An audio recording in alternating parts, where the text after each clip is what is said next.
Good morning, everyone, and welcome to the Stockholm Chamber of Commerce this beautiful, beautiful day. My name is Daniella Waldfogel, and I'm the CEO of the Stockholm Chamber of Commerce, but I am also the chair of Swedish Chambers International, our chamber network across the world, spanning across 5 continents. We are 35 chambers of commerce collaborating, and I'm so happy. It's a great pleasure to welcome you here today, together with Business Sweden, the Ministry of Foreign Affairs, embassies, partners, and business representatives, to launch the Global Business Climate Survey report. And we will have great discussions on stage in just a little while.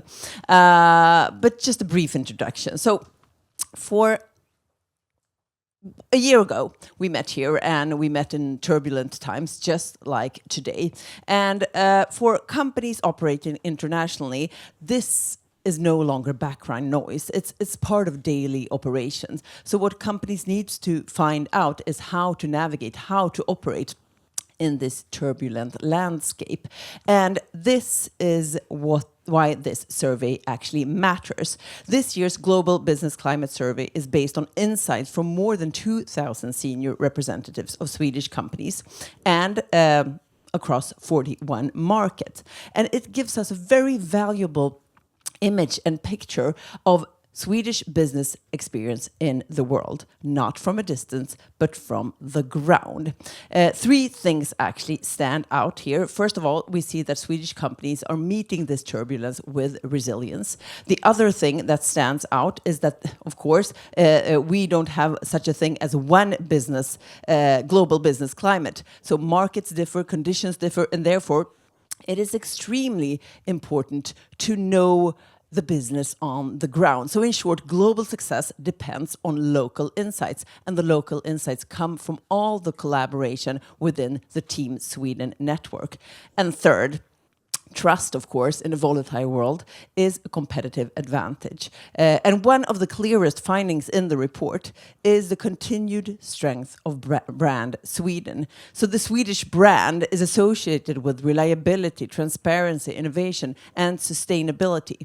And this gives Swedish companies a strong foundation to build on. I'm looking forward to today's discussion, and I'm looking forward to knowing more about how Swedish companies face the turbulent landscape abroad.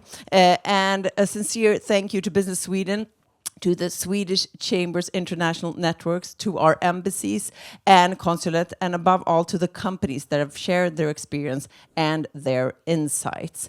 With that, I would like to introduce our next speaker on stage. That is Anna Brandt from the Ministry for Foreign Affairs. Anna, the floor is yours.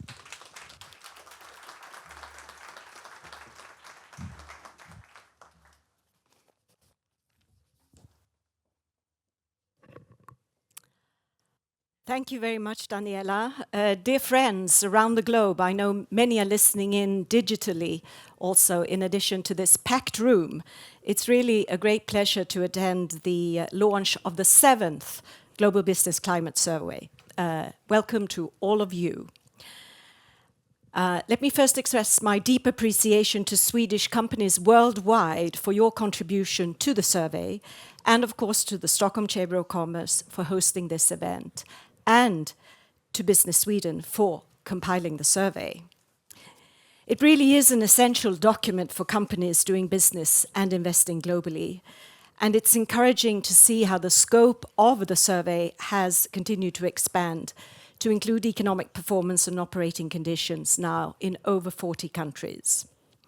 And throughout the years, the survey has shown that doing business internationally involves both risks and opportunities. And even in challenging times like these, Swedish companies remain internationally engaged, demonstrating resilience through steady performance, investing rather than withdrawing, and moving towards new opportunities. And this year's survey shows that overall they have a positive take on the future in terms of working internationally, expanding sales and exports, with Europe as the primary focus and where the prospects seem to be most positive, but also with a focus on Asia and in particular India.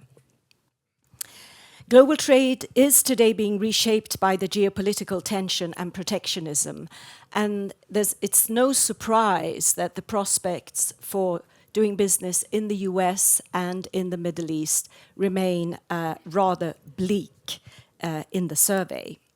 But trade fundamentals remain remarkably resilient in the face of these geopolitical and geo-economical upheavals. We know that global trade actually grew last year in spite of many fearing that it would shrink. And the experience of Swedish companies shows that the turn inwards in these challenging times isn't an option. On the contrary, companies are actively working to de-risk through diversifying markets as well as value chains. And in these times, the World Trade Organization is our pillar in a rules-based world order that we're trying to defend. And in fact, more than 2/3 of global trade operates under WTO rules still. This is something that we need to take comfort in and draw strength from. And the EU is negotiating and agreeing new free trade agreements more swiftly than ever before. And this is something Sweden has been pushing for. We're delighted that we now have an agreement with Mercosur, with India, a modernized agreement with Mexico and Indonesia. These agreements bring countless benefits for those involved. And we keep on pushing for finalizing additional agreements, primarily with strategic partners in Asia and the Middle East. For the EU to stay competitive, revitalization of the internal market is crucial. We must continue to reduce barriers, simplify and deregulate EU legislation, increase cross-border trade, and create an integrated capital market. And here Sweden has a lot to offer in terms of our very well-developed capital market. The service sector is also an untapped potential. Sweden continues to push for a more integrated service market with more harmonization between member states. And to signal to the world that Sweden is a staunch supporter of free trade and that we're open for business, our Minister for Trade, Mr. Benjamin Dousa, late last year launched a new concept, Made with Sweden. The purpose of Made with Sweden is to stress the necessity of working in partnership with others and to signal that we're open for trade, not just our exports, but also imports, and that we want to encourage investments in Sweden, and we're also supporting Swedish companies investing abroad. This concept has resonated very well with our partners over the last 6 months. All of you present here, in one way or another, are part of Team Sweden. And Team Sweden as a working method introduced a decade ago is becoming more and more effective as the government's strategy for trade investment and global competitiveness, as well as the updated Sweden brand strategy, are being implemented. Daniella referred to how important the Swedish brand is, and I really agree with that. And we note through a survey that actually Business Sweden conducted that 82% of Swedish companies abroad appreciate the brand Sweden and believe that it's really important for their business. Another pillar of the trade strategy is to strengthen Sweden's position globally as a prioritized partner for green and digital transition. Swedish companies are key in this transition. By matching needs in countries' climate and development plans, Swedish solutions fill development and innovation gaps around the world. A very important example of how Swedish companies are contributing are the very many companies and agencies active in the development and reconstruction of Ukraine. And this is, of course, still the number one priority of Swedish foreign policy. Our hope is that Team Sweden will continue to contribute in a consolidated way, deeper and broader to the agenda, both in our close neighborhood and in our important partner, Ukraine, but also across the globe. And I think the results of the survey that are going to be presented in a little while are encouraging in this regard. Thank you very much.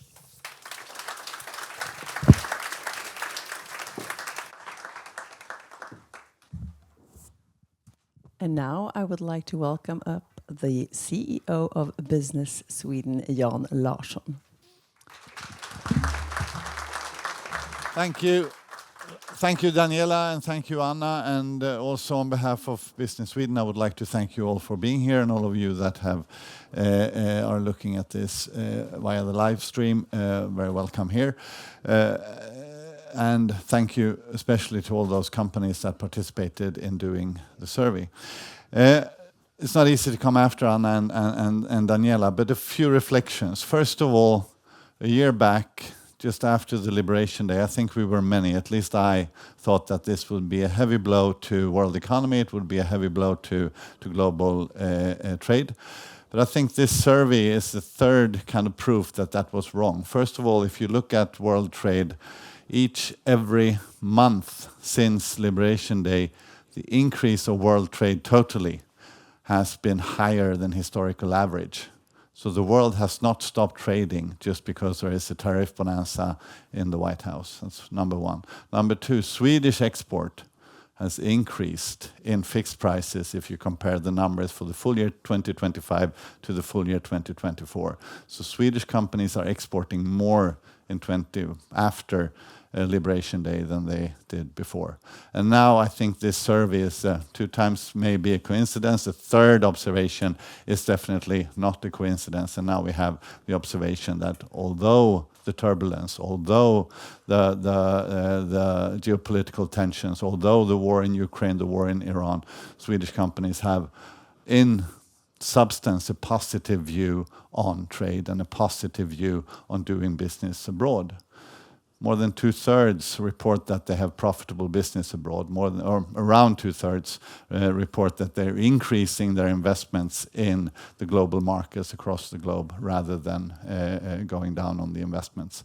So that is a really, really, I think, strong proof point that Swedish companies are still out there, they still see the opportunities, and they still want to grasp those or seize those opportunities that are out there. And that is good news. That is good news because that brings growth, that brings tax revenue, that actually supports the welfare system in a country like ours where half of our GDP comes from export. So in all, I think it's a very, very hopeful report and some very, very hopeful answers there, even though there naturally are nuances and shades of gray in the report that I think Ida and Lena will present shortly. So thank you very much again for being here, and especially thank you for answering to all the companies, but even more so, thank you for continuing to seize all those opportunities that foreign trade brings. Thank you.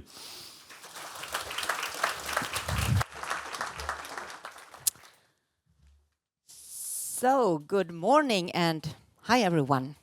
It's now time for us to share the key findings in this year's Global Business Climate Survey. So are you ready for that?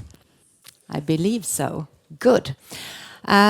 I don't have a click, but it's happening. It's just happening. This is great. Maybe some kind of AI which could increase our productivity. So what do we do? Every year, since 7 years back, so this is the 7th edition of the Global Business Climate Survey, we compile the view from the Swedish companies abroad, which is really good. It's a unique source for us when we have compiled this for all the local markets into one global business climate survey that can support us in different decisions from the company's perspective, and also how we in Team Sweden in a better way can support the companies in different markets globally. So what do we look into? It's the financial conditions, it's success factors, different aspects of trade, obstacles that companies have, and conditions in the local market, sustainability, corruption. These are questions that we ask to the companies. And you can see that we have a little bit of the same title of the reports, which was commented this morning, that you usually have it, but as not least Anna Brandt said in her speech, it's actually crises that are coming into the global economy year after year since quite many years back, but we are resilient. So what do? We have the map here, so you can see more than 40 markets represented, 41 markets in the Global Business Climate Survey, an increase from last year, 37, now it's 41. So thank you once again for supporting us with the answers into these surveys, so we can really have a high response rate. And we have it. You can see that we have 2,250 or even more responses from the global markets out there. So that's really great for us. And one thing that is good to know before we go through the results is that these answers or surveys were conducted in February and March. So we have companies that answered prior to the war in the Middle East and after. So we don't necessarily capture all the effects that the war may have on companies, not least the business climate, investment plans, etc. When you download the report and look into it, you can see that there is a deep dive into how you can see the effects. But still, we keep this in mind. So now, Ida Ortega, the project manager, the great one that we have at Business Sweden, will help me to present the results. So welcome, Ida. Thank you. So a great job. I hope it feels great to be on stage here with me now. So what about the business climate? How do the companies perceive it? Who is in the top? Yes. It's not the competition, but still. Thank you, Lena, and thank you all for being here. So in this graph, we can see all the 41 markets participating in this year's survey, ranking the business climate from 1 to 5, where 1 is a very poor business climate and 5 is a very good one. If we look globally and overall, there is quite a cautious outlook on the business climate, although still 80% scores it on 3 or above 3. This leaves us at a global average of 3.3, which is in line with last year's result. And it also shows that, as was mentioned before, that there is still resilience among the Swedish companies, although we live in a very volatile world at the moment. If we look at the top 3, we can see that India continues to offer the most optimistic business climate for Swedish companies, together with 2 new markets for top 3, Ireland and Vietnam, followed by Poland and Denmark in top 5. In contrast, markets such as Slovakia, Germany and Thailand received the least optimism from Swedish companies. And if we look at it regionally, we find APAC and Europe as the most optimistic regions, followed by Americas and then MEA+. Encouraging, thank you. It's the same as we have in the Export Managers Index, by the way, the second quarter this year. So what about the financial conditions and how do they see profitability? Yes. Are they profitable? Or were they profitable the last year? Yeah, exactly. So this questions ask about the financial results of the companies in 2025. And we can see that 64% of the companies reported that they were profitable in 2025, 15% that they had a break even, and 11% that they had a loss. This is a slight decrease from last year, but still we see that Swedish companies are profitable abroad. Europe is in the lead with very high results from, for example, markets like Czech Republic and Spain, followed then by APAC, the Americas, and lastly, MEA+. Apart from Czech Republic and Spain, we also have very strong results in the Netherlands and in Poland, while in markets as Nigeria, Kenya, and also Mexico, the share of profitable companies are lower. And we can also see that large companies in the industrial sector are the most profitable ones. Interesting to also divide it into different company segments. So investments. This is an interesting factor, of course, and could have been affected, but still companies seem to invest in their investments plans when they look ahead a year Yes, exactly. So in this question, we ask about the investment plans of the companies for the coming 12 months. And from a global perspective, 13% plan to significantly increase their investments, 31% that it will slightly increase, 37% foresee no change, and then we have 13% that plan to reduce investment. If we look at the specific markets, South Africa, the Philippines, and India, once again, are in the top for the most ambitious investment plans. And from a regional perspective, actually, we find MEA with the strongest investment plans. So even though that MEA Plus was the last regionally when it comes to business climate and profitability, it's very positive to see that companies still have a long-term optimism and they still have a willingness to actually invest. And MEA Plus is then followed by APAC, the Americas, and lastly Europe in this question. And if we look at companies at the more modest end, Austria, Argentina, and Italy has the highest share of companies planning to reduce investments. So overall, quite an optimistic investment climate, maybe a bit due to that we see a lot of investments in infrastructure, physical, digital, AI, energy, defense, medtech, etc., where we do have Swedish companies in the forefront. So I think it's encouraging to see that companies, and we know it, you are all long-term in the investment decisions, but still new investments coming in. So the next one is the success factors, how to be competitive in the global market. What do the companies say about that? Yes, so this is a very interesting question, and we can see that cost efficiency remains the strongest success factor globally, but this year with an even wider margin compared to last year. So it's even more important this year. And this is followed by sales competence and local partnerships and relationships out on the markets.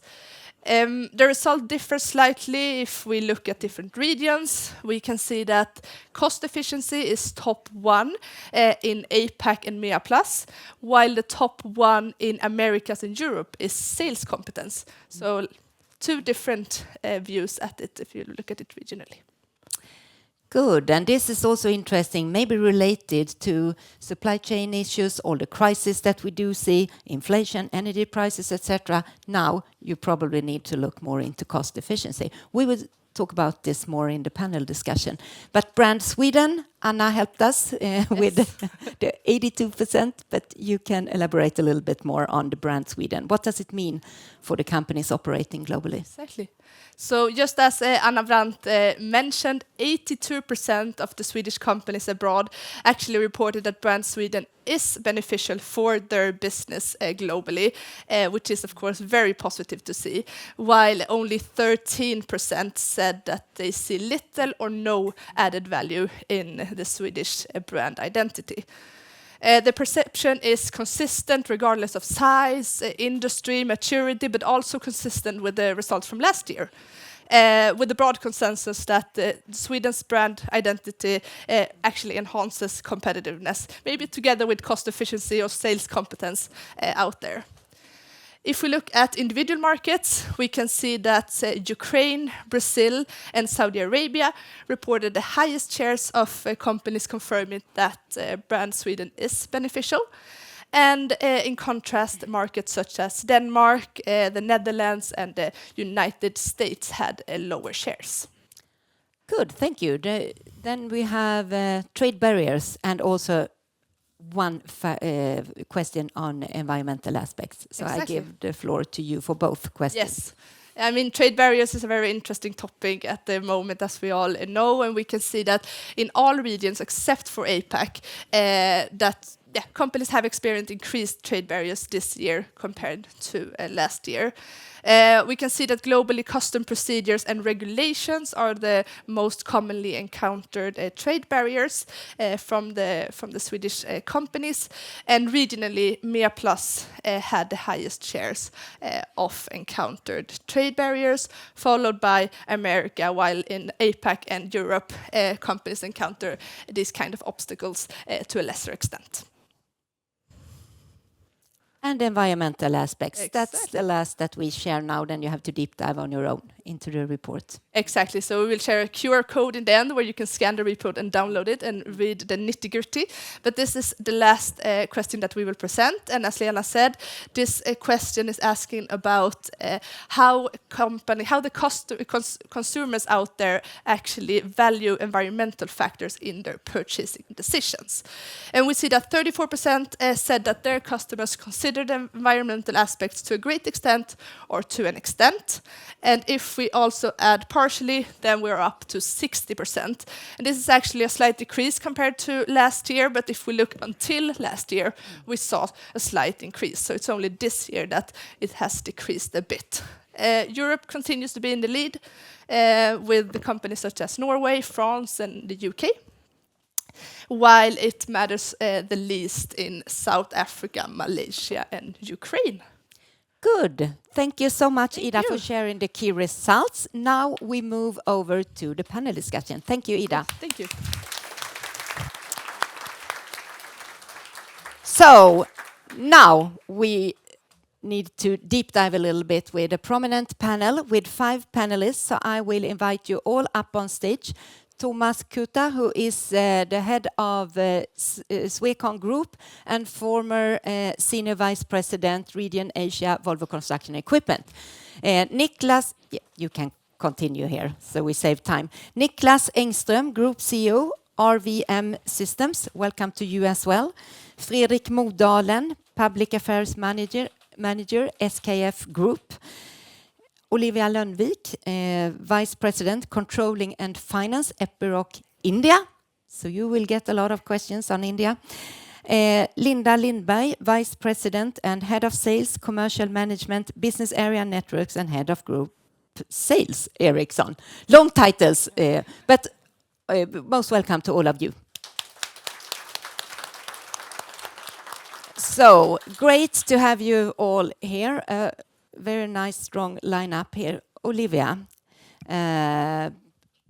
India is on the top position when it comes to business climate. Could you elaborate a little bit, because you work with India all the days during the weeks? Yes, since last 2 years. First of all, it's very encouraging to see the outcome of this survey. I think it confirms the belief we've had in Epiroc, where I work for many years, that India is a strategic market today, but also will remain in many years to come. To me, there are 2 key factors. It's location and growth. So in today's geopolitical environment, there is a very strong focus among multinational companies to build a more balanced and resilient footprint. And with Asia Pacific emerging as the biggest and most important market for many companies, including Epiroc, companies need to have strong footprints in Asia Pacific. And in Asia Pacific, it is no longer enough to only be in China. You need to go somewhere else. And then the natural alternative is India, because India is the fastest growing big economy in the world, and the growth is expected to remain at a high level for many years to come. And this growth is supported by many favorable trends, just to mention a few. Rapid urbanization, driving huge infrastructure investments, favorable demography with a young working population, but also an improving productivity. And these factors, together with access to one of the world's largest talent pools, makes it a very attractive environment for companies to grow, invest, and build long-term capabilities. Huge opportunities. I will be back to you with a few questions on the other side, challenges as well. Fredrik, from SKF's side, how do you see the global business climate right now?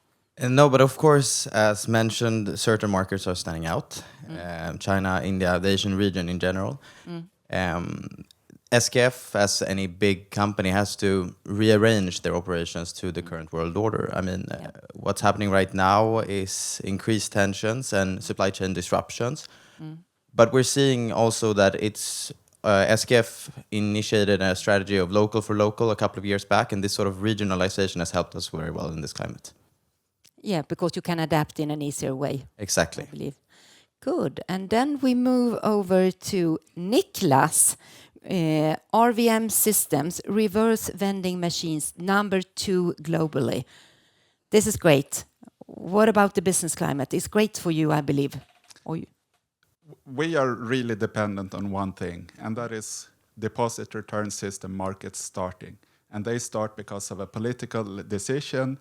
So we are going where the political decision is going in the direction of deposit return system, because once that DRS market comes, we will have an opportunity to sell. So we are not really governed by the global trends. We are really governed by global, or actually national legislation.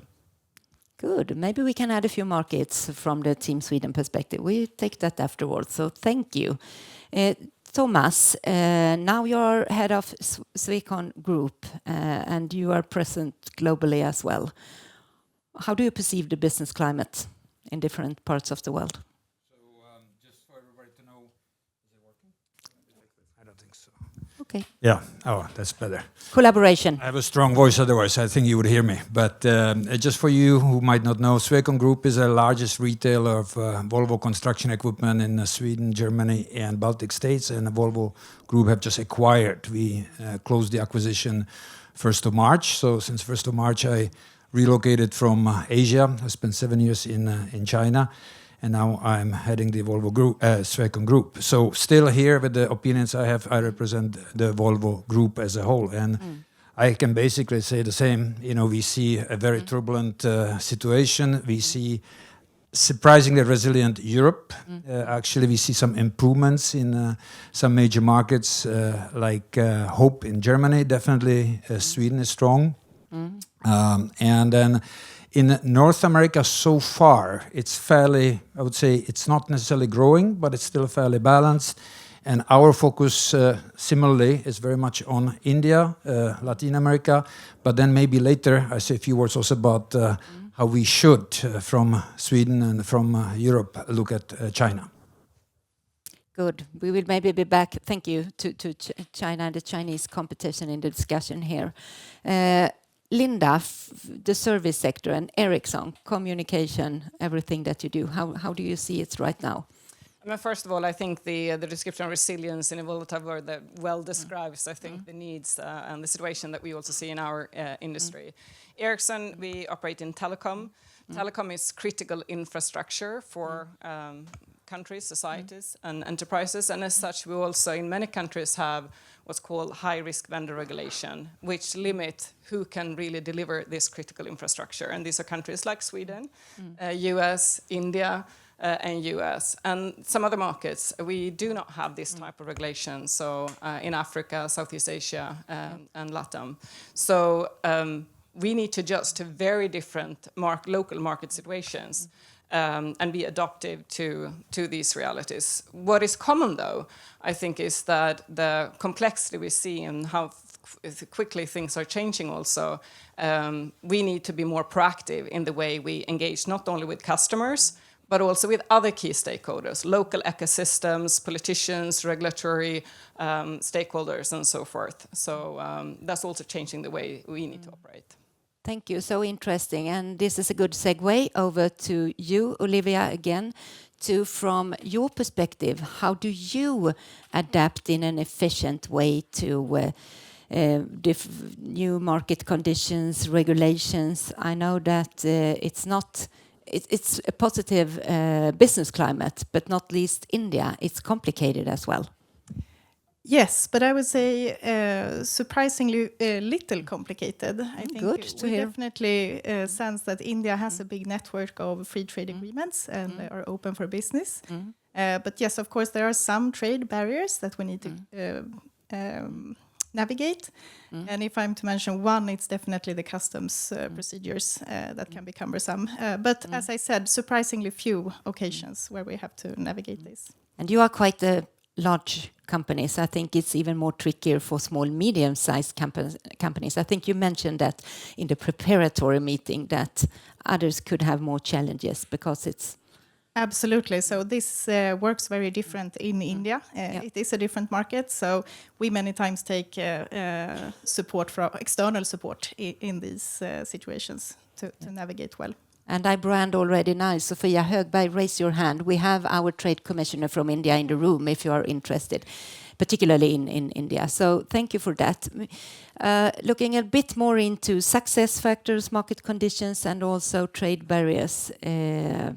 Fredrik, how do you see it from your side? You could start with the choose.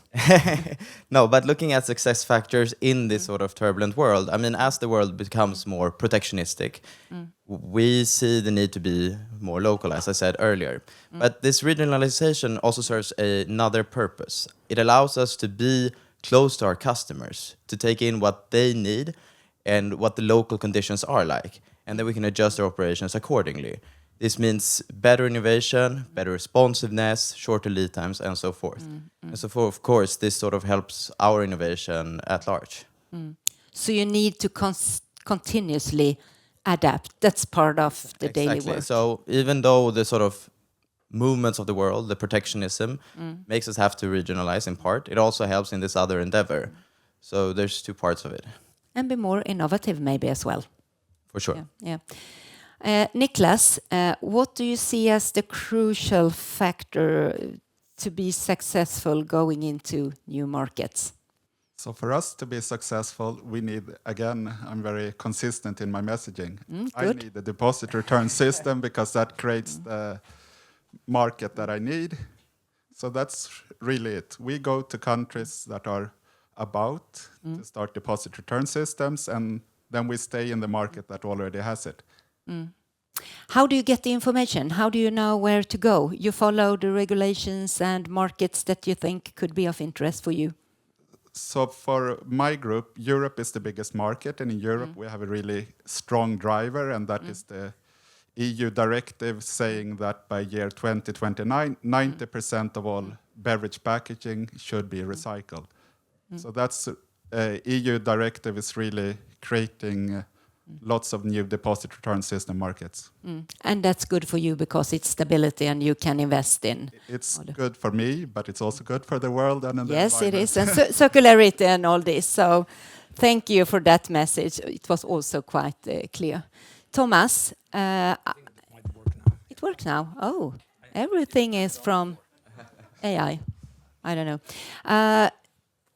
Since you have spent many years now in Asia, in China, how do you see the competition, the sharp competition from the Chinese companies globally, not just in China, but also in Europe, Global South, etc.? I wish I would have a half a day now to talk about this because this is extremely close to my heart. So now the elevator pitch more. And the elevator pitch is, I think we have a lot to learn now, because the Chinese have learned a lot from us over the years, and they have perfected ways of working. They became very efficient, very effective. But it's not just Chinese. Many of our Western competitors, in our case, for example, Caterpillar, is heavily vested, for example, in China. And what do? Is we have this regional supply chain as well. Of course, we're now investing in Sweden, a new factory here in Eskilstuna, etc. But this will not be sufficient because where we need to combine is the local production with the supply chain, which today cannot be replaced actually from nowhere except for us. China is by far the most competitive supply chain we have in our heavy industry.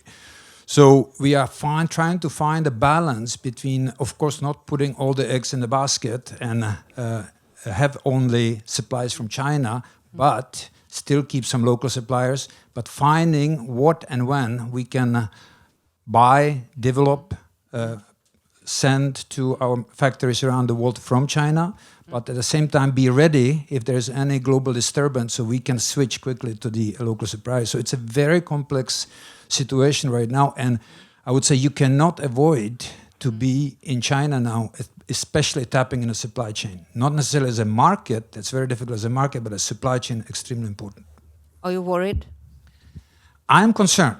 I think we are underestimating in the Western world the impact which Chinese, especially supply chain, also in many cases OEMs and many Western OEMs.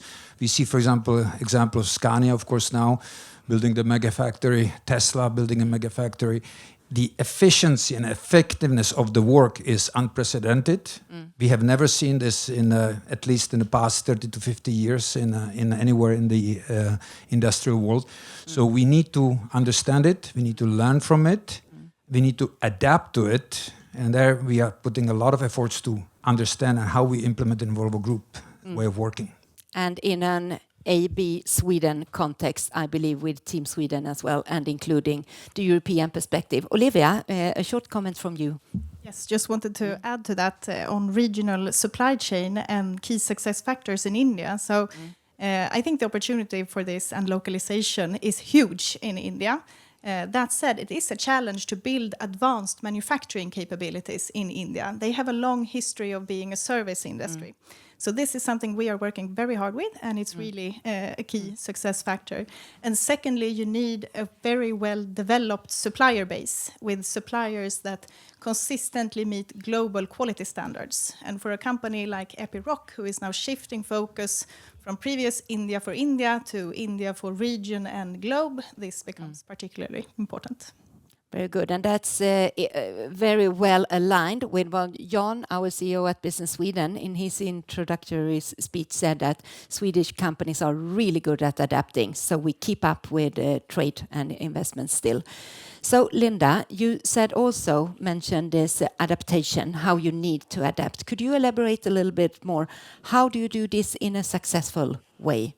What are the key messages to all the ones that are around here? In our industry, we compete on global scale, and our main competitors in China, they have a huge domestic market that's partly subsidized. So we're competing, and we unfortunately don't yet have the same kind of domestic scale in Europe. So we need to search it also in other countries like US, India, and Japan. That's becoming increasingly important for us.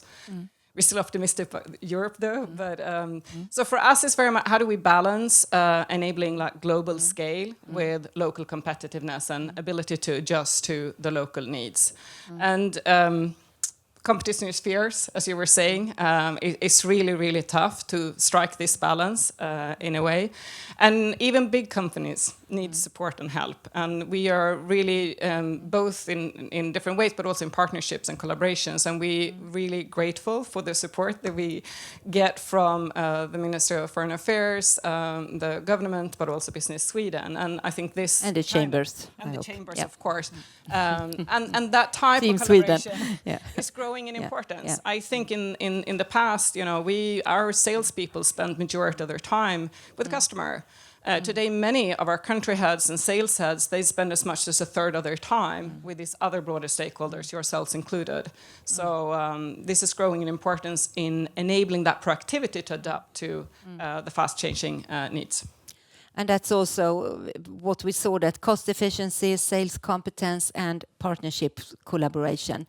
And if we can join forces, I think we are stronger together, even though you sometimes compete with other companies. That's good as well. So I would like us to elaborate a little bit on cost efficiency, because it stands out. And that's what we hear in client dialogues as well, that now it's time to look into more cost efficiency to be competitive.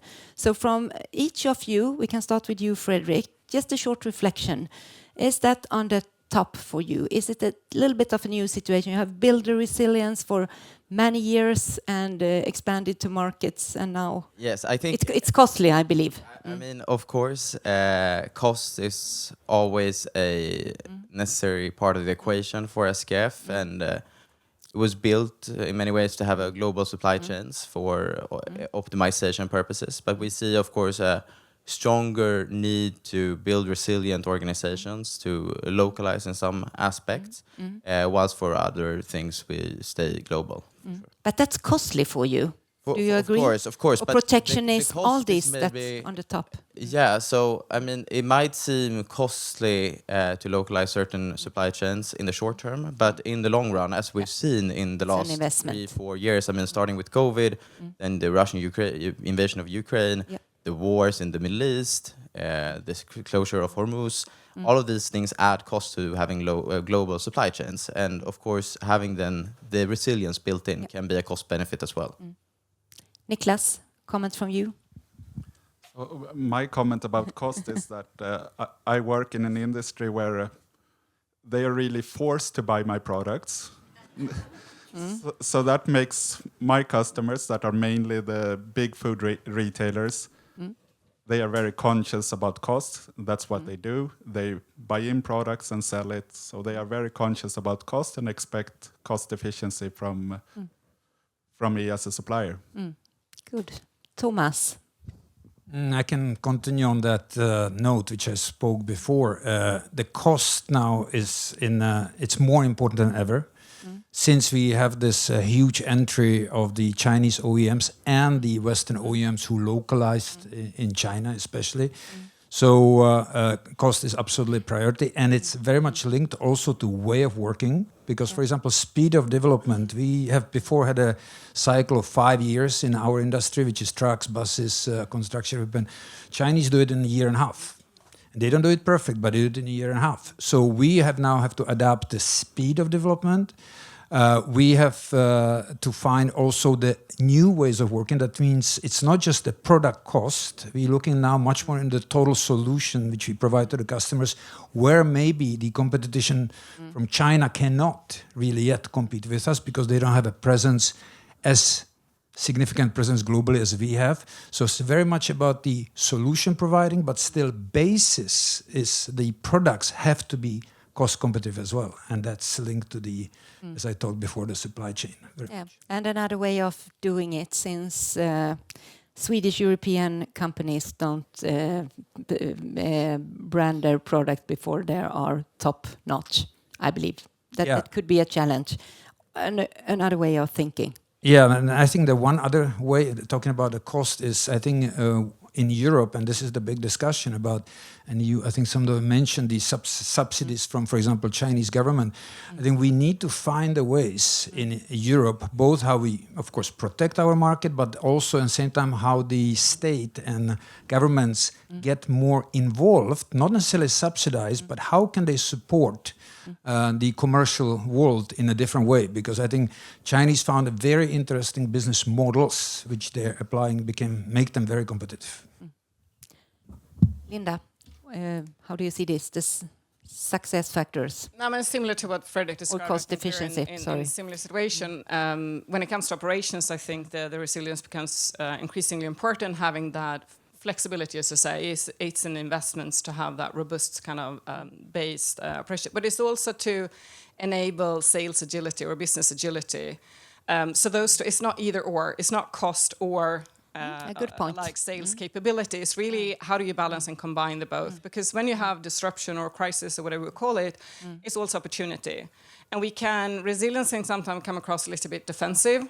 And maybe for the operations part, that may be the approach we need to take. But from a business perspective, we need to be agile. We need to make sure that we can act fast and we can also grasp the opportunities that will come in these situations, being fast to respond and therefore also strengthen our business position. Thank you. And then Olivia, and I will already now post the last question and then we will sum up. So also, how are you reassessing where to focus your growth and investments now?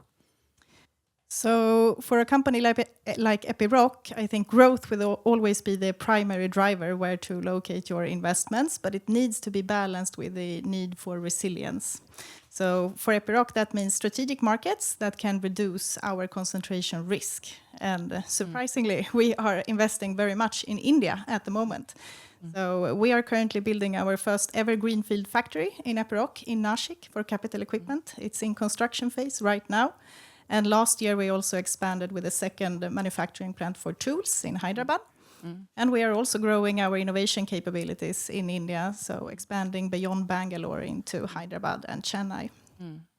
Investing for the future. Fredrik, how do you reassess where to focus growth investments so going forward? We continue consolidating our footprint to be close to the markets in proximity. But then also related to the cost earlier, I mean, SKF is an engineering company. We continue focusing on innovation. And that's a way to be competitive in the future as well, and also in our growth aspects. Further, sustainability, super important for us, both in the various types of circular offerings. That also has an agenda within the resilience part. But having this sort of technology leadership, innovation, sustainability components, whilst decarbonizing our operations globally, are sort of the key focus right now. So the brand Sweden makes sense. For sure. For sure. Thank you. Niklas, you stick to your I have to stick line. to what I've said all the time, that we primarily invest in countries that are about to adopt the deposit return system. Good, clear message. I And will you need the continue with that. regulations. And there are some really large markets coming in the coming years, such as Spain, Italy, France. And UK is about to be decided. So I have some big opportunities. Yeah, so create value for the globe, so to say, and for sustainability, and very good. Thank you. Thomas, how do you see just it now? to add on the regional supply chains we are developing, of course, globally as a Volvo Group, one of the absolute priority for us is the technology development. Because that's a transformation in our industry which is happening, and that, of course, all you know, it's the e-mobility and it's the automation. And there's many other propulsion possibilities, especially for heavy equipment. The electromobility, especially battery electric, is quite difficult at the moment. So the hydrogen, fuel cells, there's many different things. So the investments, right investments to technology will be very crucial. So, and again, these are linked to the customer total solutions, including the automation, because the customers now are requesting a very different type of solutions than maybe 3, 4, 5 years ago. Thank you. And Linda. Yeah. I mean, we are operating in more than 180 countries. We serve customers in more than 180 customers. So it's a broad range of countries that we cover. But in addition to the main markets, like I spoke about earlier, US, India, and Japan, our domestic markets, including Sweden, we also need targeted effort to specific strategic countries. And that's in particular where we like to proactively collaborate with local ecosystem partners like yourselves and so forth. And we try to be more proactive in those engagements, ensuring that we can establish the right type of collaboration where so needed. And obviously now we're very hopeful about the development in Europe, and so we really hope to strengthen our position there and see how things develop there. Yeah.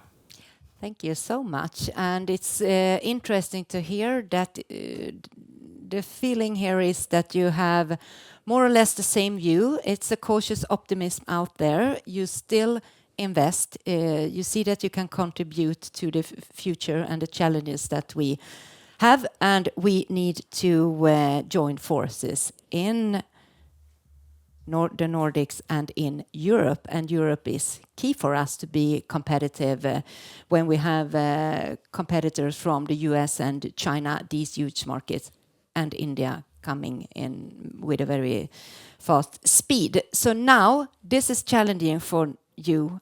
I have prepared you. We will see how you deliver now. So it's the last question. What is the most important factor, as you see it, to be competitive in the global market? We start with you, Olivia. One word, if possible. That's your assignment. I will say speed. Then I will add that in today's competitive landscape, customers are not waiting for you. So speed is very good. Very important. Sharp and neat. Thank you. Speed. From yes, SKF. Fredrik. Yes. Yes. SKF and you. Yeah. From SKF, innovation. Speed, innovation. From our VM systems side, it's grit. You have to Grit. try again, and don't give up. Very good. Thank you for that. I think we should learn that, all of us. Thomas? Yep. So I would think, for me at least personally, or for Volvo maybe, it's a curiosity and learning. Because we need to be curious what's happening out there, and we have to learn, not just look inwards. Thank you. And for me, the word would be agility, both for technology, for operations, and for business adjustments. Good. Now we have the recipe. We know exactly what to do and how to be successful wherever you go in the global market. So just do it. And thank you so much to Olivia, Fredrik, Niklas, Thomas, and Linda. Thank you. Great, thank you so much. And now you can leave the floor here. And now we have come to the concluding remarks. And then I need my Jonas Lindström, Swedish Chambers International, and also the CEO of the Swedish Chamber of Commerce in Brazil. Thank you for the great collaboration. You will have the final concluding words to all in the room and the ones that are online. Thank you, Lena. The floor is yours. Thank you. Yes, a few closing remarks from me, representing Swedish Chambers International. Yes, what a journey it has been. 7 years of presenting global business climate reports. And I think the fact that more than 2,200 executives in 41 countries take of their valuable time to reply to a survey, it shows itself the importance of this initiative and that the report has become a valuable tool. I came to think about the launch event in 2021. That is only 5 years ago, but the world was different. Business was different. Stockholm was different. I think you remember, Lena, we went to a studio to do a webinar. Yeah, we did. We did, actually. Dark basement somewhere over there. Yeah. We were not more than 5-6 people in the room, COVID tested, COVID vaccinated. The keynote speaker was Christer Nilsson, State Secretary. And during the coffee break, he mentioned to me that he had just visited my small hometown up in Hälsingland, because that's the only place where he had found a carpenter who could fix his window frames, wood for his house, which is more than 200 years old. Anyway, came back to Brazil. I sent a rather informal email to Christer, thanking him for the webinar, and by the way, always welcome to Brazil. Shortly after, I had a phone call from a very enthusiastic Swedish ambassador up in Brasilia, saying, Jonas, the state secretary has confirmed coming to Brazil. How did this happen? We have tried for ages through the official ministry channels to invite him to Brazil. And he came to Brazil, was very well received by the embassy, Business Sweden, the chamber. At the chamber, we hosted an event for our new public affairs committee, something that Christer works with when he's not a politician. So just one example of how our own triple helix, Team Sweden triple helix, can work, right? And I think many of you in this room have similar experiences of the magic that happens when diplomacy and business meet on our platforms. Working with Sweden concept, I think it's great, fantastic. But also to walk the talk, I think we need to act together, work together, especially in times like these. Going to the local reports. Many of you are here, I think, with an interest for a specific country, specific market. So I encourage you to look at the local reports. Most of them are launched already. The one in Brazil we launched 3-4 weeks ago. Of course, with Team Sweden, the ambassador at the chamber in São Paulo. And we even had the country's vice president present at the event, so lots of media coverage. Yes. So I think those were my messages, Lena. But lastly, okay, then we can repeat the recipe. No, the most important. The keywords from the panel. Should we remember? And the innovation. Innovation, grit, curiosity, agility. There we go. Wait. Recipe for success. Listen carefully. Thank you. So last but not least, thank you all of you. Daniella in the Chamber of Commerce for hosting this fantastic event. Also always very, very well organized. The panelists, thank you for sharing your expertise. Ida and Lena, presentation. as always, fantastic. Not only today, but the whole project. I think it was great working with you. And for those of you who have been watching, those of you here in Stockholm, I wish you a great summer and look forward to seeing all of you again in June next year. And reach out to Team Sweden. The door is always open all over the world. Thank you so much to all of you. Thank you.